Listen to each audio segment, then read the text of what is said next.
Հայաստանի Հանրապետության մեծարգո վարչապետ, ազգային ժողովի մեծարգո նախագահ, հարգելի պատգամավորներ, հարգելի ներկաներ, արդեն երկրորդ օրն է, ինչ մենք քննարկում ենք Հայաստանի Հանրապետության կառավարության ծրագրի 2024 թվականի կատարման ընթացքի եւ արդյունքների մասին զեկույցը եւ ելույթս ցանկանում եմ սկսել հետեւյալ շեշտադրմամբ, առայն որ կառավարության ջանքերը եւ ներկայացված նաեւ հսկայածավալ աշխատանքները ի վերջո միտված են նրան, որ Հայաստանի Հանրապետությունը քաղաքացու համար լինի առավել ապահով, լինի առավել հարմարավետ, լինի առավել արժանապատիվ, թե ապրելու, թե ճամփորդելու, թե ստեղծագործելու եւ թե նաեւ աշխատելու համար։ Եվ մեր ջանքերը միտված են հենց այսպիսի պետություն ձևավորելուն եւ զարգացնելուն։ Սա է մեր միասնական նպատակադրումը եւ նաեւ աշխատանքների վեկտորը, որն այս պահի ունենք։ Ներկայացնելով կառավարության ծրագրի կատարման ընթացքը ներքին գործերի նախարարության մանդատին առնչվող փոփոխությունների մասով, նախ պիտի նշեմ, որ տարվա կտրվածքով մենք շարունակել եւ ավարտին ենք հասցրել ժողովրդավարական նոր ինստիտուտի գործադիր իշխանության մարմնի նոր մասի ներքին գործերի նախարարության ձևավորման աշխատանքները։ Ընդ որում քաղաքացիական վերահսկողության եւ նաեւ քաղաքական պատասխանատվության ներքո է ձևավորվել այս կարևորագույն ինստիտուտը եւ պատահական չէ, որ փորձագիտական գնահատականները սահմանում են այս ոլորտում Հայաստանի Հանրապետության կառավարության ամենամեծ նվաճումը։ Պատահական չէ նաեւ հարգելի գործընկերներ, որ հայաստանյան օրինակը նաեւ ոստիկանության ոլորտի բարեփոխումների շրջանակներում մեր միջազգային գործընկերները ներկայացնում են արդեն իսկ որպես օրինակելի փորձ։ Կարևոր եմ համարում այն, որ թե նախարարության ստեղծման նախադրյալները եւ թե նաեւ ձևավորման ամբողջ ընթացքը կազմակերպվել է այնպես, որ այս կառույցը լինի հայաստանյան անվտանգային լանդշաֆտում ոչ թե պարզապես նոր խաղացող, այլ իրապես կոնցեպտուալ առումով նոր կառույց, որը ունի անհրաժեշտ եւ բավարար լիազորությունները եւ նաեւ մանդատը ապահովելու համար ել ավելի բարձր որակի հանրային ծառայությունների մատուցում մեր հանրությանը եւ հետեւապես նաեւ ոստիկանության նկատմամբ իրականացնելու քաղաքացիական վերահսկողություն։ Ինստիտուցիոնալ առումով անդրադառնալով առաջին բաղադրիչին նախարարության մանդատի շրջանակներում կցանկանայի անդրադառնալ հանրային անվտանգությանը։ Հանրային անվտանգության անդրադարձս կցանկանայի սկսել նախ շնորհավորական խոսքով, ուզում եմ շնորհավորել ես եւս ոստիկանության համակարգի մեր բոլոր ծառայողներին, մասնագիտական տոնի առթիվ, մասնագիտական տոնի գոյությունն ինքնին փաստում է, թե որքան կարևոր է այս մասնագիտությունը թե Հայաստանի Հանրապետության համար եւ թե նաեւ Հայաստանի Հանրապետության յուրաքանչյուր քաղաքացու համար։ Եվ ուզում եմ շնորհակալություն հայտնել ոստիկանական շարքերում կանգնած յուրաքանչյուր ծառայողի իր ամենօրյա սրտացավ եւ անձնվեր ծառայության համար։ Ուզում եմ հարգելի գործընկերներ նաեւ շեշտադրել, որ խորհրդանշական այսօրը ժամեր առաջ նաեւ վարչապետի գլխավորությամբ բացել ենք պաշտոնապես Պարեկային ծառայության եւ օպերատիվ կառավարման կենտրոնի նոր մասնաշենքը, որը ոչ թե պարզապես հերթական շենք է իր բովանդակությամբ, որը բացել ենք, այլ մի մեծ բովանդակություն, որը որ մեզ պիտի թույլ տա այս աշխատանքն իրականացնել նոր պայմաններում, նոր որակով եւ նաեւ նոր ստանդարտով։ Ինստիտուցիոնալ առումով անդրադառնալով ոստիկանության ոլորտի բարեփոխումներին պիտի փաստեմ, որ 2024 թվականի կտրվածքով արդեն իսկ 3 հենասյունային ուղղությունները գործարկված են։ Ի լրումն Պարեկային ծառայության գործարկվել է նաև քրեական ոստիկանությունը եւ համայնքային ոստիկանությունը, ընդ որում ֆունկցիոնալ ճիշտ տարաբաշխմամբ, որովհետև քրեական ոստիկանության դեպքում մենք նախանշել ենք ծանր եւ առանձնապես ծանր հանցագործությունների բացահայտման, օպերատիվ աշխատանքի հիմնական ֆունկցիոնալը, իսկ համայնքային ոստիկանության դեպքում շեշտը դրված է համայնքին առավել մոտ կանգնելու գործառույթի վրա, համայնքի հետ ամենօրյա աշխատանքի վրա, հետեւապես թե անչափահասների հանցավորության դեմ պայքարի հարցերն են մեր թիրախում եւ թե նաեւ ընտանեկան բռնության դեմ պայքարը։ Հարգելի գործընկերներ, անդրադառնալով Պարեկային ծառայության աշխատանքին ես պիտի փաստեմ, որ այն այլևս Հայաստանի Հանրապետությունում արտաքին ծառայության նոր եւ ժամանակակից մոդել է իրենից ներկայացնում եւ գոյության արդեն իսկ մի քանի տարիների ընթացքում ապացուցել է իր արդյունավետությունը եւ ունենք բավական տպավորիչ արդյունքներ, պիտի փաստեմ, որ թե միջազգային հարցումները, թե վիճակագրական ցուցիչների արդյունքները թույլ են տալիս մեզ նշելու, որ Հայաստանի Հանրապետությունում համեմատած նախորդ նույնիսկ տասնամյակների այսպիսի համայնքամետ ծառայություն երբեք չի գործել Հայաստանի Հանրապետությունում։ Եվ մեր արժև դրված նպատակադրումները, որոնք եղել են այս ծառայության գործարկման հիմքում, ամբողջովին կարելի է իրացված համարել։ Ընդ որում ես ցանկանում եմ նշել, որ 2021 թվականից մինչև 2024 թվականների ընթացքում Երևանում կաշառքի փորձ կատարելու 67 դեպք է գրանցվել, որոնք արձանագրվել են հենց պարեկների կողմից։ Իսկ մարզերում 29 դեպք։ Բնականաբար այս բոլոր դեպքերում պարեկային ծառայողները բերման են ենթարկել այն իրավախախտին, որը համարձակություն է ունեցել պարեկային ծառայողին առաջարկելու կաշառք։ Այս 3 հենասյունային ուղղություններով ընթացիկ տարում մենք կշարունակենք կատարելագործել մեր կարողություններն ու գիտելիքները եւ բնականաբար կապահովենք հետագա զարգացում։ Վերջին 4-րդ հենասյունային ուղղությունը ոստիկանության գվարդիան է, անցած տարի ազգային ժողովի հետ սերտ համագործակցության շրջանակներում արդեն իսկ ընդունված է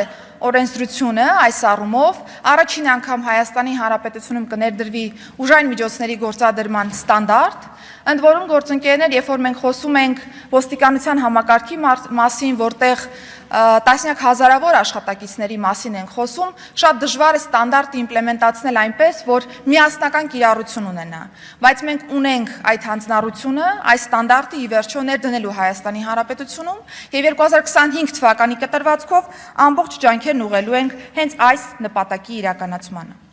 Բնականաբար պետք է արձանագրեմ, որ մեր առջև դրված հավակնոտ նպատակների իրականացման տեսանկյունից կարևոր է, թե ինչպիսի մարդկային կապիտալով, մարդկային ներուժով ենք այս ամենը իրականացնում։ Եվ այս տեսանկյունից մենք կենտրոնացել ենք ներքին գործերի նախարարության կադրային ռեսուրսի զարգացման գործընթացի վրա։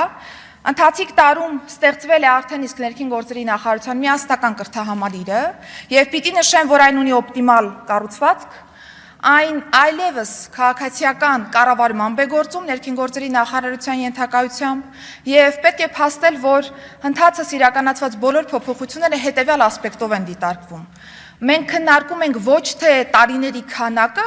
որի շրջանակներում որ ուսումնառություն են անցնում ոստիկանները, այլ դրանց որակը։ Հետևաբար մեր կենտրոնացումն այն է, որ ավելի լավ է ունենալ շուրջ 1 տարվա ինտենսիվ, ինտերակտիվ կուրս ոստիկանության ապագա ծառայողների համար, քան 4 տարվա այնպիսի կրթություն, որը կարող է ոչ բավարար լինել ոստիկանական աշխատանքի տեսանկյունից։ Եվ հետևաբար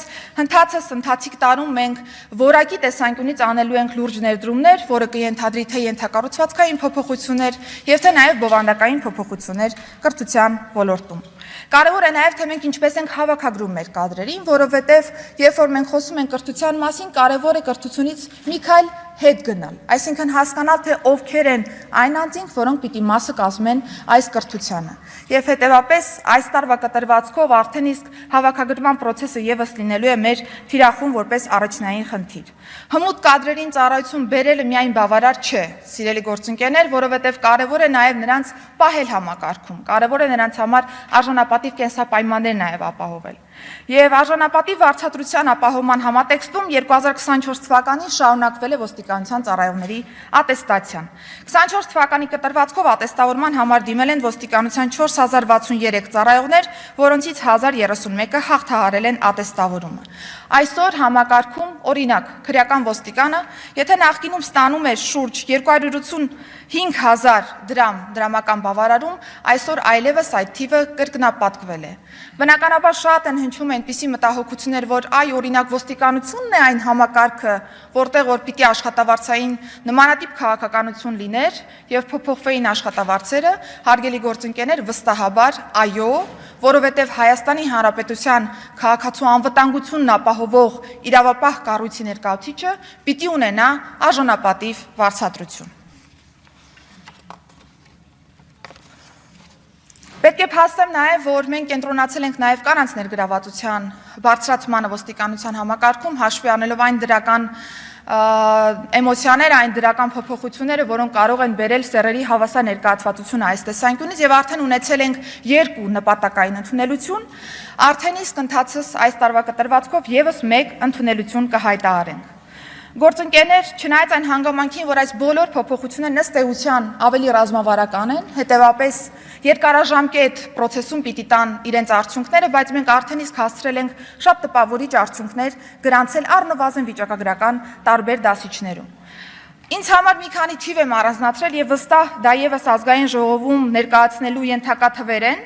2024 թվականին գրանցված հանցագործությունների թիվը նախորդ տարվա համեմատ 1.1%-ով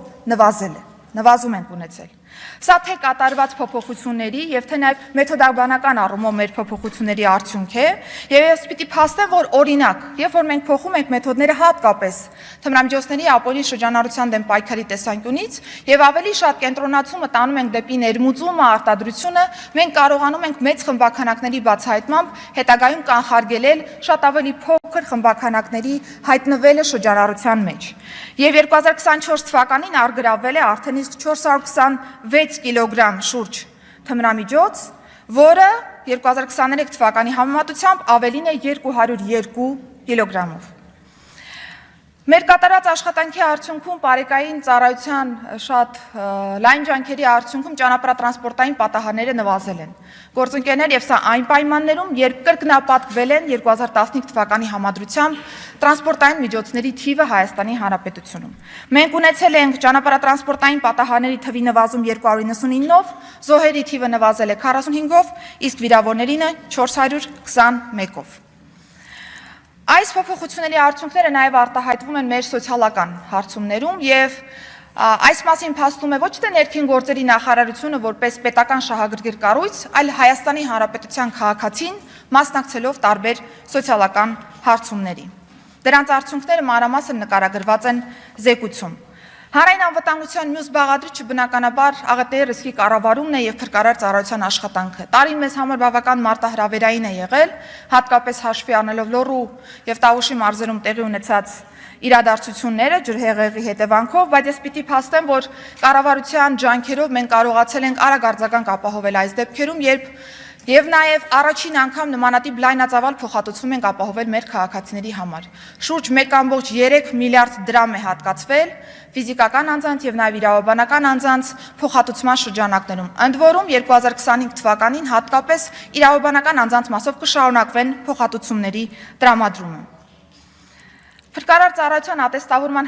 համակարգը եւս շարունակվել է գործել այս տեսանկյունից եւ ես պիտի փաստեմ, որ արդեն իսկ փրկարար ծառայության գրեթե 1/3-ը մասնակցել է ատեստավորմանը։ Արդյունքները բավական դրական են եւ այս տարվա կտրվածքով շարունակելու ենք այս ուղղությամբ մեր աշխատանքները։ Իսկ 2025-ը լինելու է փրկարար ծառայության մոդեռնիզացման տարի, թե ֆունկցիոնալի տեսանկյունից եւ թե նաեւ կառուցվածքային փոփոխությունների տեսանկյունից։ Հարգելի պատգամավորներ, ինտենսիվ աշխատանքներ են տարվել նաև միգրացիոն ուղղությամբ, միգրացիոն ոլորտի աշխատանքների ուղղությամբ, ինստիտուցիոնալ առումով կրկին 2024-ը նշանավորվել է նրանով, որ նախարարության տանիքի ներքո այլևս սկսել է գործունեություն ծավալել միգրացիայի եւ քաղաքացիության ծառայությունը, որն ամբողջացնում է միգրացիոն ամբողջ շղթան այս տեսանկյունից։ 2025 թվականի սկզբին արդեն հյուրընկալել ենք Եվրոպական միության մեր երկու առաքելություններին, որոնք եկել էին արդեն մանրամասն դիտարկելու Եվրոպական միության հետ վիզաների ազատականացման երկխոսության գործնական փուլի հետագա աշխատանքները, որոնք մենք տվել ենք արդեն իսկ անցած տարվա կտրվածքով։ Սա ոչ միայն մեր քաղաքացիներին ավելի մոբիլ հնարավորություններ տալուն է միտված, հարգելի գործընկերներ, այլ նաև հնարավորություն է տարբեր ոլորտներում, հատկապես հանրությանը մատուցվող ծառայությունների ոլորտում ներգրավելու նոր ստանդարտներ եւ հետամուտ լինելու դրանց ամբողջական իմպլեմենտացմանը։ Տարվա կտրվածքով եւ հատկապես նաև վիզաների ազատականացման համատեքստում կարևորել ենք նաև կենսաչափական համակարգի ներդրման աշխատանքները եւ 2024 թվականին ամբողջությամբ լծված ենք եղել հենց այդ աշխատանքի իրականացմանը եւ ես ուրախ եմ փաստելու, որ մենք արդեն ունենք հաղթող ընկերություն, որի հետ առաջիկա օրերին կկնքենք արդեն պայմանագիրը եւ արդեն 2026 թվականի երկրորդ կիսամյակում կկարողանանք նոր որակի փաստաթղթեր տալ մեր քաղաքացիներին։ Միգրացիոն ոլորտում բնականաբար աշխատանքները նաև ամենօրյա ռեժիմով են շարունակվել եւ ես պիտի նաև փաստեմ, որ Հայաստանի Հանրապետության քաղաքացիություն ստանալու դիմումների աճ ունենք, որը վերջին 3 տարիների կտրվածքով կարելի է ասել եռապատկվել է, տարեկան կտրվածքով անցնելով 20,000-ը։ Սա դրական ցուցանիշ է բավական եւ մենք նաեւ սրան զուգահեռ խնդիր ենք ունեցել հասկանալու թե ինչպես կարելի ավելի թվայնացնել այս գործընթացը եւ 2024-25 թվականների կտրվածքով ընդունվել է քաղաքացիության ոլորտի փոփոխությունների հսկայածավալ փաթեթ, որը որ պիտի մեզ թույլ տա ամբողջովին թվային հարթությունում իրականացնել դիմումների ընդունման ամբողջ գործընթացը, իրականացնել մեր ստուգումները եւ գնալ առաջ։ Գործընկերներ, պիտի փաստեմ, որ հնդածս եւ նաեւ 2024 թվականի կտրվածքով մեր թիրախը լինելու է ծառայության վերազինումը եւ նաեւ թվային գործիքակազմով վերազինումը, որովհետեւ հատկապես երբ որ մենք խոսում ենք մեր քաղաքացիների ինքնության մասին, շատ կարեւոր է անդրադառնալ նաեւ բնակչության պետական ռեգիստրին։ Բնակչության պետական ռեգիստրն է այն հենասյունային տվյալների բազան, որը որ մեզ պիտի թույլ տա ճանաչել մեր քաղաքացուն, հասկանալ թե կյանքի շղթայի մեջ ինչպիսի փոփոխություններ են գրանցվում տվյալ անձի կյանքում։ Եվ ես պիտի փաստեմ, որ մոդելը հստակ ուրվագծված է եւ կարծում եմ արդեն առաջիկա ամիսներին ազգային ժողովի կողմից կունենանք լիահույս եմ, կունենանք օրենքի հաստատում եւ կկարողանանք առաջ շարժվել։ Հանրային ծառայությունների մատուցման ոլորտի մասին խոսելիս բնականաբար պիտի անդրադառնամ նաև հաշվառման քննական ստորաբաժանումների աշխատանքին եւ 2024 թվականի տարեվերջին մենք արդեն ներդրել ենք հերթագրման նոր համակարգ, որի շրջանակներում քաղաքացին կարողանում է ընտրել իր նախընտրելի օրը, ժամը եւ վայրը այսպիսի ծառայություններ ստանալու համար։ Նախորդիվ մենք ունեինք այնպիսի մի իրավիճակ, երբ որ քննությունից ընդամենը ժամեր առաջ մեր քաղաքացին կարող էր ստանալ մի կարճ հաղորդագրություն եւ դժվար իրավիճակի մեջ հայտնվել հաջորդ օրը մասնակցելու տվյալ քննությանը։ Այս պահին մեր քաղաքացիներն իրենք են ընտրում, թե որտեղ, երբ պիտի հանձնեն տվյալ քննությունը։ Պիտի փաստեմ, որ նաեւ տարեվերջին մենք ձեռք ենք բերել մեր քաղաքացիներին ավելի մոտ կանգնած լինելու, ավելի մատչելի ձևով ծառայությունները մատուցելու մեր գրասենյակները, արդեն իսկ 3 ՆԳՆ սպասարկման գրասենյակները գործում են, դրանք 6 մարզերում արդեն իսկ ծառայություն են իրականացրել Արարատի, Կոտայքի, Գեղարքունիքի, Լոռու, Արագածոտնի եւ Արմավիրի մարզերում, ընդհանուր առմամբ կատարելով ավելի քան 220 գործարքներ։